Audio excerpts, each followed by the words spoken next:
Hello viewers, good morning. நான் கொஞ்ச நேரத்துக்கு முன்னாடி தான் இதை போட்டிருந்தேன், அளவெல்லாம் சொல்லியிருந்தேன். இது பாருங்கள், பருப்பு துவையல் ரொம்ப டேஸ்டியாக இருக்கும். இது நெய் போட்டு இல்லைன்னு நல்லெண்ணெய் போட்டு கூட சூடாக சாப்பிட்டோம்னாக்கா ரொம்ப நல்லது. அதுக்கப்புறம் இது சொன்னேன் இல்லையா, மிதுகு வத்தல் இதுக்கு பேர், ஓகேவா? இது வத்தக்குழம்பு. இது நான் வேக வைக்கும்போது காட்டியிருந்தேன், முன்னாடி வீடியோவில் இருக்கும். இதில் ஃபைனலாக இறக்கிறதுக்கு முன்னாடி கொஞ்சோண்டு வெல்லம் போட்டு இறக்கிக்கோங்க, ரொம்ப டேஸ்ட்டாக இருக்கும். வேண்டான்னு நம்ம அப்படியே கூட அவாய்ட் பண்ணிக்கலாம். ஸோ இந்த வத்தல் போட்டு குழம்பு வத்தக்குழம்பு பண்ணியிருக்க பாருங்கள். ஏன்னா இந்த பருப்பு துவையலுக்கு வத்தக்குழம்பு தான் நல்லாயிருக்கும். இதுக்கு சாம்பார்லாம் நல்லாவே இருக்காது. அதுக்கப்புறம் பார்த்திங்கன்னா இது மிளகு ரசம் பாருங்கள். நான் மிளகு இதெல்லாம் சொல்லியிருந்தேன் முன்னாடியே, மிளகு, ஜீரகம், பூண்டு இதெல்லாம் அரைச்சி இது ரசம். இந்த துவையலுக்கு இந்த வத்தக்குழம்பு இந்த ரசம் தான் ரொம்ப ரொம்ப மேட்சிங்காக இருக்கும். ஏன்னா இது பருப்பு சாம்பாருக்கு பருப்பு ரசம் அதெல்லாம் வைக்கவே கூடாது. இந்த ரசம் தான் நல்லாயிருக்கும். கருவேப்பிலை நிறைய போட்டிருக்கேன்.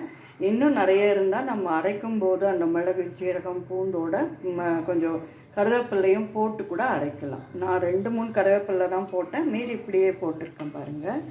அதுவும் நல்லாயிருக்கும், வாசனையாக இருக்கும். கருவேப்பிலை வேஸ்ட் பண்ணாமல் நம்ம இந்த மாதிரி ரசத்தில் போட்டு அரைச்சி போட்டோம்னாக்கா நமக்கு வேகும் போதே அதனுடைய சத்தெல்லாம் இருக்கும். மெயின் டைம் நம்ம சாப்பிடும்போது இன்னும் டேஸ்டியாக இருக்கும். இது நம்ம பப்பட் போட்டு ஒரு சூப் மாதிரி கூட குடிக்கலாம், சரிங்களா? குழந்தைங்க சப்போஸ் ரசம் சாதம் சில குழந்தைங்க லைக் பண்ண மாட்டாங்க.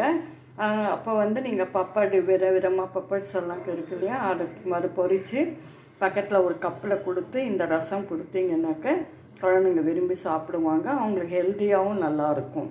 மெயின் டைம் பிசைஞ்சு கொடுத்தா இன்னும் நல்லா தான் இருக்கும், இல்லைன்னா இப்படியும் கொடுங்க.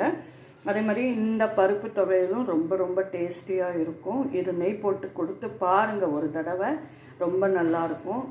அப்புறம் சில டைமில் கொஞ்சம் மாறுதலாக என்ன பண்ணுங்கன்னா, ஒரு சின்ன பீஸை புளியும் ஆட் பண்ணி துவையல் அரைங்க, அதுவும் ரொம்ப நல்லாயிருக்கும். நான் இன்றைக்கி புளி போடல, பட் புளி போட்டு பண்ணலாம். கொஞ்சமாக ரொம்ப சின்ன பீஸ் போடும், அந்த புளிப்பும் சேர்த்து பண்ணும்போது அந்த டேஸ்ட்டும் ரொம்ப நல்லாயிருக்கும். அதே மாதிரி இந்த வத்தக்குழம்புக்கு நம்ம இது சொன்னேன் இல்லைங்களா லாஸ்ட்டாக, இது இப்போ வெல்லம் போடுங்க. நான் இன்றைக்கி வெல்லம் போட்டிருக்கேன், சம்டைம்ஸ் நான் போடாமலும் பண்ணுவேன் பாருங்கள். கலர்ஃபுல்லாக இருக்கும். இதெல்லாம் ஒரு கரண்டி யூஸ் பண்ணால் போதும். இதுவே ஒரு கரண்டி போதும், சரியா? நமக்கு பிடிச்சா எவ்வளோ வேணால் சாப்பிட்லாம், பட் ஒரு கரண்டி எனஃப். இது